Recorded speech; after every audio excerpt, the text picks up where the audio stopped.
Hi, I'm Brand, and I love little art house indie Christmas movies. I'm Dan, and I despise little art house indie Christmas movies. I'm Alonso, and I'm at the point of no return, and for me, there'll be no turning back. And this is the Deck the Hallmark podcast. Deck the Hallmark, it's his podcast. Brandon and friends host this podcast. We hope you like this jolly podcast. Yep. Hi, everybody. Yes. It's the episode that's the double deckers that everybody's been waiting for. Christmas Eve at Miller's Point. When are you going to get to it? And now we have. We did it. I would say not counting the acclaimed podcast, A Film and a Movie, that Daniel and I did for this network. This is the first time we've talked about a movie that premiered at the Cannes Film Festival. Wow. Well, there you go. Man. Just a hunch. Really? You're telling me that Unicorn Christmas Hulu movie didn't go to Cannes? That was out of competition. Yeah, so, out of competition. It was like the small stage at a festival, you know? Right. Yeah. It's like really. You got to go past the big tent, That's right. down the hill. That's right. It's Stage powered 7. by a generator, but It's there. it's punk rock. That's right. Awesome. That's exactly. Hi, Alonso. It's great to see you, buddy. Howdy, sir. Loving the new studio. Thank Congratulations. you. Thanks so Wait. We can't wait for you to come and visit us.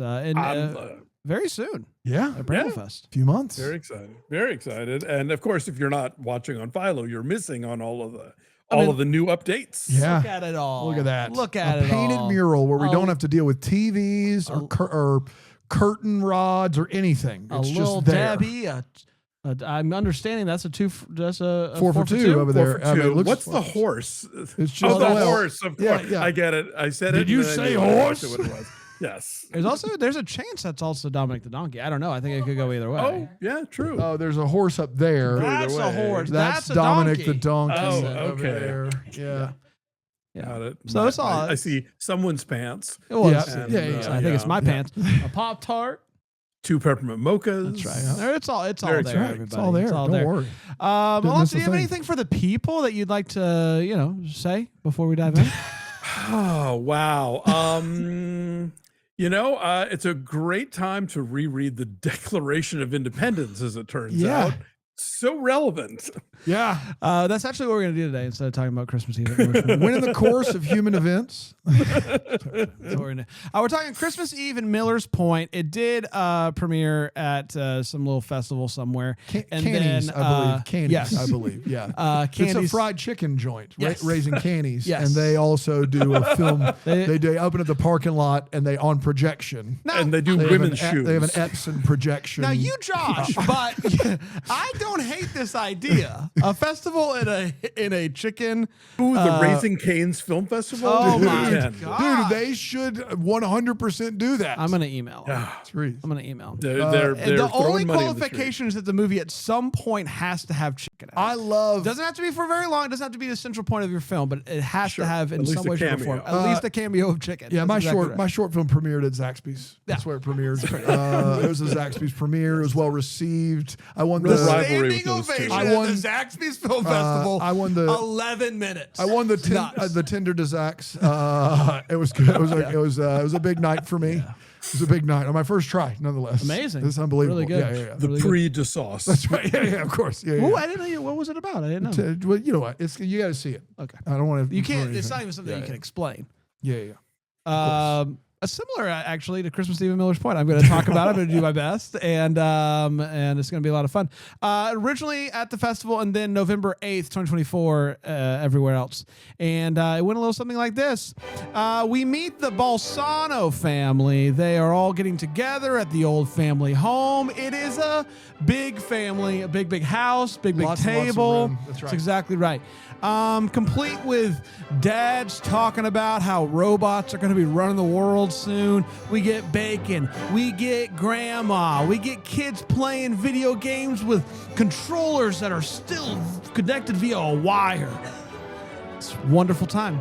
We see in the basement there is a for sale sign that has kind of been put in the corner, tucked away for no one to find. They all rush outside to cheer as fire trucks, go by, a little Christmas Eve parade down the streets. They're all decked out in Christmas lights. And of course, Santa Claus is there. Afterwards, we find out that not only are they secretly selling the house, but it is already done. It is done. They come back inside. They eat dinner as a family, do some toast. They do Secret Santa. And as the rest of the family sits down to watch some old home videos, two teenage girls, Emily and Michelle, sneak out to hang out with some of their teenage friends. They speed down the road, and we see some two police officers going full speed gun mode on them on Christmas Eve, but they don't care. It's Christmas Eve. Let them go. Christmas Eve. That's exactly right. They meet up with other teenagers at a diner, and then they go and they get some beers. And one of the dumb boys ends up throwing one of the beers. It lands on a windshield in the parking lot. That's going to come back later. The cops show up, but they are too busy talking about their hypothetical feelings for one another to really do anything about the shattered windshield. The teenagers scatter, and they go to the makeout point. Christmas Eve at makeout point. That's exactly right. Where one by one they pair off. I guess two by two. If you will, start. And they go back to cars, and they do what you do at makeout points. Listen to music on the radio. That's exactly right. Just kind of like look at each other. Emily grabs her bag of bagels and heads home as one of the family members falls asleep at the piano. And that, my friends, was Christmas Eve in Miller's Point. We did it. Highlight of my week, Bran writing a synopsis for Christmas Eve in Miller's Point. I don't think I haven't been looking forward to that all year. The idea that this movie demands a Bran synopsis. Basically, yeah. I think I did pretty good, all things considered. Let's take a quick break. We'll come back and we'll break this movie down here on Deck the Hallmark.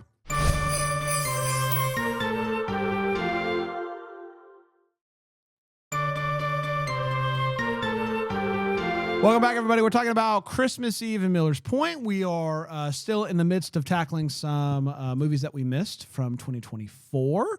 Let's break this one down. We're going to start with the hot take. We're going to share exactly how we felt about this movie. Alonso, you were the one that recommended that we cover this movie. It was a movie that I missed during the 2024 season, so I'm excited to talk about it. What did you think of Christmas Eve in Miller's Point, Alonso? Well, I've written a book about Christmas movies. What? You've written more than one, Alonso. Don't say yourself short. Hey, this you is got true. one Yes. coming out soon. Yes. It's funny you should mention it. Yes. Have yourself a movie Little Christmas, new expanded and revised edition coming out this fall. But I think people think that I just like any movie that is about Christmas. And obviously anybody who watches this program knows that some I do, some I don't. It's like anything else. I have my standards. But this one made my top 10 list of 2024, which is, I think, the first time I've ever put a Christmas movie of that year on my top 10 list of that year. I freaking love this movie. I just think it's such a beautiful mood piece. It's the kind of movie that people like say, well, nothing happens. But I think if you're paying attention to it, a lot is happening. There's a lot that's going on. And it's about the way that we remember things. Like there's so many moments in this movie where you see people experiencing a moment that they're going to carry with them just forever, whether it's a little kid, whether it's an old person, whether it's the dog looking out the window and suddenly seeing a deer in the yard.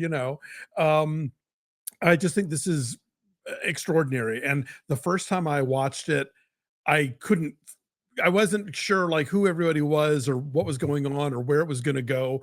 But the moment it was over, I burst into tears because I just, the cumulative effect of it. And part of that is because, I come from a big family. Like I recognize that house and those people and, that sort of what Christmas is looking like that. But I just think it's beautifully evocative and I love the look of it.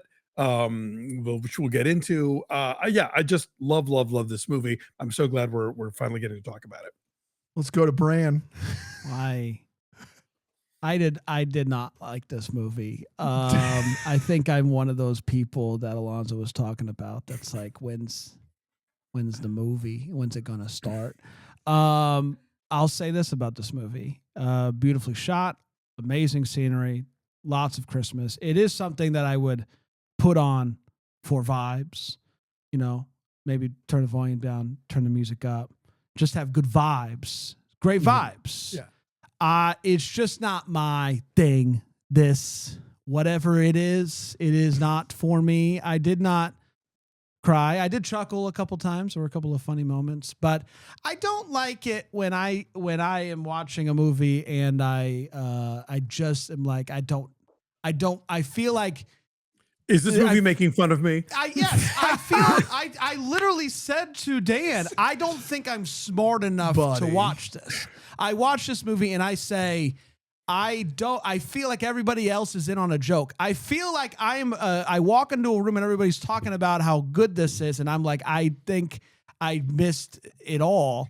And so it is what it is. That's where I'm at with this one. Beautiful scenery, some really cool choices with camera work and all of that. But overall, a miss for me as far as the movie goes. Brand, if it makes you feel any better, Dave White takes me to movies all the time where at the end of it, I'm like, and my first instinct is like, am I the dummy here? Yes. But I think there are some movies that you have to just sort of like sit on for a while, maybe come back to, and you know, like if you were to ever watch this movie again, like actively and not just as a background thing, I think knowing going in what it is and how it unfolds, you would be receptive for taking it on as it is. I think that we so often go into movies like looking for the clues and looking for okay, this is what the story is going to be, and this is how, you know, this character is going to later turn out to be this other thing, and sometimes you have to sort of let a movie kind of wash over you and just take in the mood of it, take in the feeling of it, which I think this film is doing. And so if you didn't get that the first time, that's fine, because I think we're not conditioned as American moviegoers for this kind of story. But I bet you a couple years from now, if you were to give this another shot, having seen the whole thing now and knowing what to expect, I think it would hit harder for you. Okay. I also immediately, when he said, maybe I'm not smart enough, I said, you're very smart. It's just, this is not Brand visually accessing this. That's not where he is going to spend he's here for the Christmas feels of a very specific nature. And that specific nature is Fred Claus. It's deck the halls. It's Jingle All the Way. He can't. But I'm also like, I'm not somebody who needs a ton of stuff to be going on in order to keep me entertained. No. I just felt didn't feel like it just didn't feel like a full unit to me, even though I didn't feel like we were going anywhere and it meandered to me.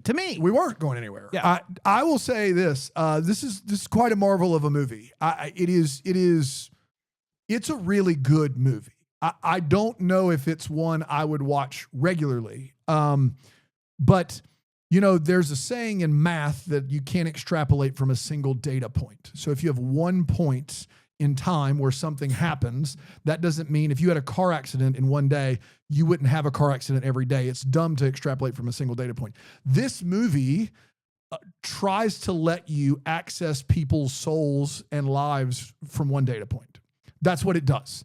And it does it, I would say, amazingly well until the kids sneak off. Once the kids sneak off, I was less invested in the meandering than I was before the kids sneak off. But you get kind of this weird inward glancing look at the soul of a kid under 10, of teenagers, of 20-somethings, 30-somethings, really all the way up through however old the grandma is.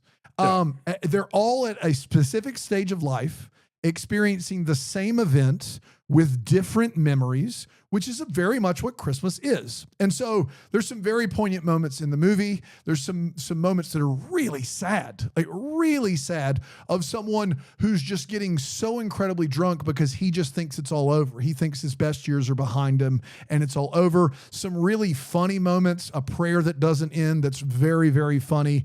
And so what the movie does is it goes, actually, instead of showing you a movie that takes place in any more time than a few hours, here's your data point, but I've given you a lot of different lives that are a lot of different points in their life. And so where you are, you can kind of hook in and connect with that person and then all the people that came before you, and then start to try to extrapolate how you would get to where the people are that are older than you, if that makes sense. So it does all that with great Christmas vibes. Now, we do a Christmas movie review podcast of mostly TV Christmas movies that are 83 minutes long. There's some great scenes when the kids sneak out and meet a bunch of other teenagers who, I guess, in Long Island, every kid sneaks out on Christmas Eve. And they have some hijinks. And I think that there's a point to that. I didn't like that. I was missing the house. I found myself missing the cramped nature of this house with all of these people in it. And so it did lose steam for me in the last 35 minutes or so. And I was not as jazzed to be locked in as I was in the first hour. But it's an experience. It's not, I don't know if it's a movie like Santa Claus or Elf or It's a Wonderful Life that I'm going to turn on every year. But I'm glad I watched it. I'm glad I watched it. I'm glad we did it. And, so there's that. It's time for all the feels where we talk about what in this movie gives feels. I'll start with you, Alonso. Oh man, a bunch of stuff. The ones that I think hit me the hardest this most recent viewing, the guy who is watching at one point the family gathers to watch like old VHS cassettes, which is so like my family, it's slides. My dad took a gajillion slides while he was alive, and so whenever we get together in Atlanta, it's like the slides come out and we, so when they're all watching the VHS cassettes and the guy whose wife is dead is watching their wedding video, Yeah. the look on his face is just like, ah. Yeah. And actually the other was about the same guy who is a kind of closet frustrated novelist, and somebody finds a chapter of his book and they start reading it out loud as a way to mock him, but then everybody realizes, oh wait, this is really good. Yeah. And so like that, the way that scene pivots, but also what he's writing about is so much about what this movie is about in terms of memory. And like this is the last Christmas they're all going to be together in that house, and that house is already sort of steeped in this nostalgia, in that like the music is all from previous decades, whether it's Christmas or not, and like it's grandma's house. No one has updated anything. That's like right. if you weren't, unless you're paying attention to the fact that like 9/11 is mentioned once. That's right. And the cell phones and the Roombas, this could be anywhere from like 1979 to 2010. That was mine. That was my feels, Alonso. I didn't mean to interrupt you, but like it really is quite a timeless picture for a movie that is so definitely set in 2003 or 4. It is a movie that could have been set, aside from those few little things, because it has grandma's house vibes, right? Yes. Like it's got clear grandma's house vibes to it. So anyway, but just what they talk about in the passage from that book is great. Incidentally, I posted this on the Double Decker page, and if you guys want to put it out on the main deck, the Hallmark Facebook page, in Sight and Sound magazine, this British film magazine, they asked a bunch of filmmakers to talk about their favorite Christmas movies, and Tyler Taormina, who directed Christmas Eve in Miller's Point, wrote a lengthy piece about why he kind of loves and also hates Hallmark Christmas movies in a way that I feel will reverberate with this audience. Ooh, interesting. Lovely. I thought that the scene where they're watching the tapes together works, and I have wonderful memories. And I was telling Dan while we did this, like were times at Christmas long after the DVDs got introduced, where we would still just watch the movies on the VHS, and we would pull it that we recorded from the TV or whatever. And then, inevitably, while we're getting the tapes out, we might as well watch the old home videos. And there's something just wonderful about that. I was telling Dan this too, that we kind of lose it now with our phones, everything. Mm-hmm. All the videos now that we record on our phones are so short, and these short little moments, and they're wonderful moments, but there's something about when you would take out the camcorder and just record nothingness, and that's still a thing that we would just watch all the time. We would be like, let's watch those moments, where I'm trying to be conscious, even at like Christmas time, just recording and just letting it go, because I want my kids to kind of have these things like I did to look back on. And it's not just these quick, short little clips, but these longer moments. And that's kind of what this movie is. You're sort of just soaking in this moment with this family, whether or not like anything major is happening. You're just, it's like watching one of your own home videos, where you remember that room and you remember that Christmas that you got that sweater, or that aunt who died, or whatever it is. Like those touchstones all kind of come back. Sure. Yeah, but they're also not my family, so I didn't care. So that's where I'm at. Dano? Yeah, I mean, Christmas Eve night at my grandma's house was my favorite night of the year. I knew we were getting close to the end of having those nights when I was a full-grown adult, but I'm thrilled I never knew when the last one was. I'm thankful that I didn't know that it was the last one at the time it was the last one. This movie, there's a lot of things that don't resemble my grandma's house in this movie, but there's a lot of things that do very much resemble my grandma's house. And so that was awesome. And then this particular grandmother with an unending prayer was one of my favorite scenes of the year. Like, she just keeps remembering names of people to add, dead or alive, to add to this prayer, and everyone is starving. There's food. They're It's like holding my kids hands. praying. Yeah, and it's the prayer lasts so long in the movie that you get to look at all the faces around, and like there's a woman to her right, our left, that is trying not to laugh. That's just trying not to laugh, which is accurate. If that was happening at my grandma's house, I would be like trying not to laugh. So it is a real fun scene there, and then everything that happens in that house, I think really, really, really works. And that's probably well over half the movie. So let's take a quick break. We'll come back. We'll get to the Wait What and the What the Hallmark here on Deck the Hallmark.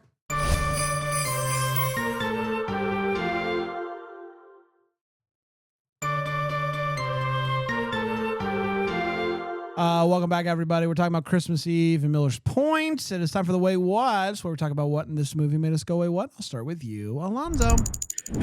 I don't really have one, but I want to address a thing that a lot of reviews I read seem to treat as a wait what, and I want to sort of unpack why it isn't, and that's the cops. Yeah.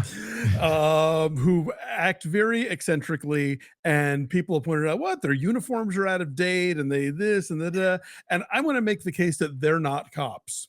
Yeah.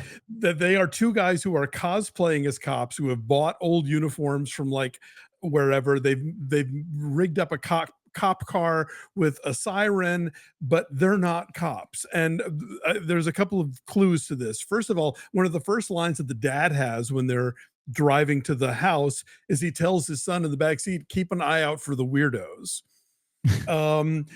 On two occasions, we see Michael Cera like do the speed gun on people, and the numbers like scroll up, but we never see the numbers stop scrolling up. So as far as we know, that speed gun doesn't even work. It just scrolls up numbers when it points at a thing.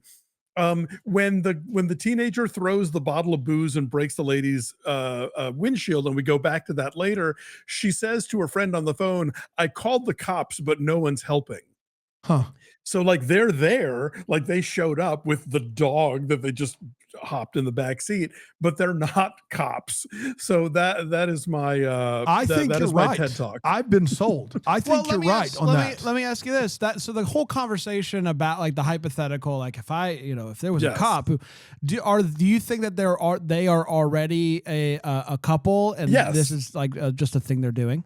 Yeah, I think that for the cosplay of being cops, then yes, it would be inappropriate for them to like, make a passage or whatever. But once they get home and the uniforms come off, everything's on the table. That's interesting.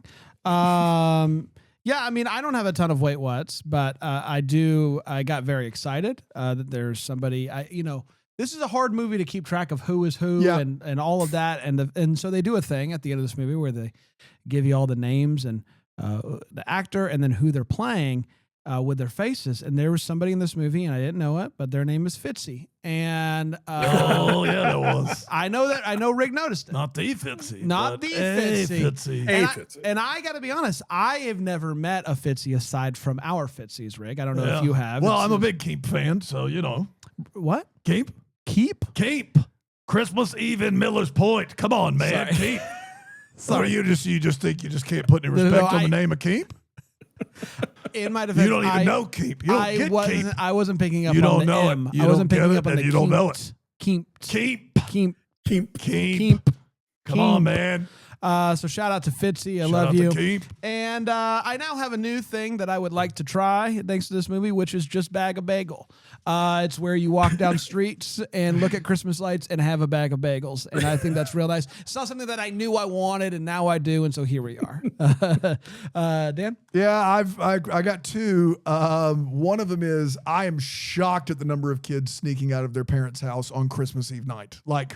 And that We were good kids, you know? we were good kids, but these kids are all 16 to 20. Of all the nights to sneak out, they're not 20. I'm sorry. They're probably more 14 to 18. They can't 14 to 18. Yeah. Of the nights to sneak out as a 14-year-old, I definitely at 14, 15, 16, I definitely was still excited about Christmas. I just of the nights to sneak out. But it apparently a big deal in Long Island to sneak out on Christmas Eve because there are dozens of children that have all met together after sneaking out, and they know they're going to do it, which is wild to me. I thought that was the wildest thing of this movie. I want to throw out real quick. I know you didn't love the teen part of this movie as much as the other stuff, but the scenes where they're in the cars and the windows are covered with snow. Yep. Is so beautiful. It is. There's no doubt about There it. is I think, a 10-second shot from the back seat looking out as the snow begins to cover the windshield. That's wonderful. It's a beautiful shot. My stuff with the teen sneaking out is that stuff wore on me. You know what I mean? Like the whole movie wore on brand. The everything at the house was like, I felt like my eyes were starting to see everything with those side light. I don't know what they're called. Those flare lights on the glasses side. Yeah. And I was kind of in this fun little memory chamber. The stuff with the teenagers, after a while, I was just like, okay. Now the scene at the end with Spielberg's kid, that was funny. There was a funny scene at the end there, but I guess I felt like I was missing, unpacking these subtle emotions back at the house. That was my big thing. But my big what is this house is already sold? Was there no inspection? You sold a house and then had 30 family members over. You have given yourself so much work, so much work to do to get this house ready to sell. Having your family over just cost you thousands of dollars. It just did. I know memories, nostalgia, all good stuff. Bold move to sell your house, put it under contract, have a closing date, and go, what if we have 30 people over? That's a move. That's a move, and they did it in this movie. That's all I got. Let's talk about what the hallmark is for. We wonder what could have been. Maybe have it give some clarity to any questions we still have. What are we still wondering about? I'll start with you, Alonso. Well, just taking off on what Dan said about how, he never knew which of the Christmas with his grandmother was going to be his last one. Except for a couple of characters, nobody here knows that this is that last Christmas in that house. And I kind of wonder, what did they do the following year? Who had to sort of step up, or did everybody kind of go off in different directions? It's, having been through the thing where losing my parents and selling the house that I grew up in, we've had to sort of figure it out along the way as far as who's going to host and what are our traditions now. And, I just, as somebody who really related to so much of the kind of family experience in this movie, I would be curious to see, how the family moves on from here. I agree with that. My thing was, what was the plan on telling the family? Clearly this is not a movie where you get a scene where it's family meeting and you tell them. That's not what this movie is, but the dude had sold the house. When was he going to tell him? Was he going to tell him just in January when he closed? What was his plan? I mean, they do have that meeting where they talk about what's to be done with the mom. And obviously he's decided what's going to happen with the mom. And so there's clearly going to be a follow-up of yes, I heard what you all had to say. Here's what we're doing. And you guys don't have a say in it because I'm the one who's been taking care of her for the last however many years, Yeah, true. There is a scene in this movie where we're looking in on the garage. The three guys are talking and having a good time. And behind them is a Roomba. And on top of the Roomba is a cardboard cutout that's moving around like Home Alone style, trying to do this thing. I just want, how long has that been on? How long has that been on there? Do they still use Roomba for the purpose of Roomba, or is now Roomba only for, hey, let's make this cardboard cutout move. It'll be fine. Roomba's relatively new at that point. I right? know. You would, yeah. 2003, So 2004. they're going and they're saying let's kind of make it our own, and we'll bring it out to the garage. And it'll be a funny thing. I just how did it come to be? If it was, I would imagine Roomba, to your point, new and also quite expensive at the time, to then use it primarily for making cardboard cutout. It move. seems egregious. It seems wasteful, and I don't know. Maybe it's a both end. Oh, Maybe can I it's tell you both what I think it is? Go ahead. Because this happened all the time Christmas Eve in my grandma's house. Someone would give my grandmother a gadget or the newest tech of something, and she would hate it and just put it in her garage. That's funny. She would, so many times, like moving from VCR to DVD. Holy cow. You would have thought someone had invented the telephone. It was crazy. And so in my head, they gave grandma a Roomba. There you and go. She's like, this is not how you vacuum a house. That's not And bad. they put it in Put the in the garage. garage. I There like you that. go. That's not And bad it at did all. give us the line, can one of you Goombas fix the Roomba? Classic. good. Classic line. And since I answered yours, I'm gonna sit this one out. I don't really have anything. Well, there I you don't go. have How homework. about that? There you go. We've done it, everybody. Congratulations how to that us. We're back next week. We are going to be heading back to the theater. Another gritty, independent, canned film. That's from what I right. understand. We're heading back to the theater for the greatest Christmas pageant ever. Best. And so it's the best. It's the best. The best Christmas Did I pageant say ever. greatest? You said greatest. Yes. Yeah. And how I dare don't. you? There's no way for me to know. It could be the greatest. It could be the best. That's the asylum version. That's exactly right. Sharknado That's versus right. the greatest Christmas pageant. Oh man, I would watch. Believe sure. me. So come on back for that, and a whole nother week of Deck the Hallmark is coming on. That's right now. So come on back. Until then, maybe the first to wish you a Merry Christmas. Deck the Hallmark is a Bramble Jam podcast. It's produced by Aaron Shea. For more information on Deck the Hallmark, you can go to deckthehallmark.com. For more information on the Deck the Hallmark family, you can go to bramblejamplus.com. Deck the Hallmark is presented by Philo TV. For a free trial of Philo, go to philo.tv/DTH.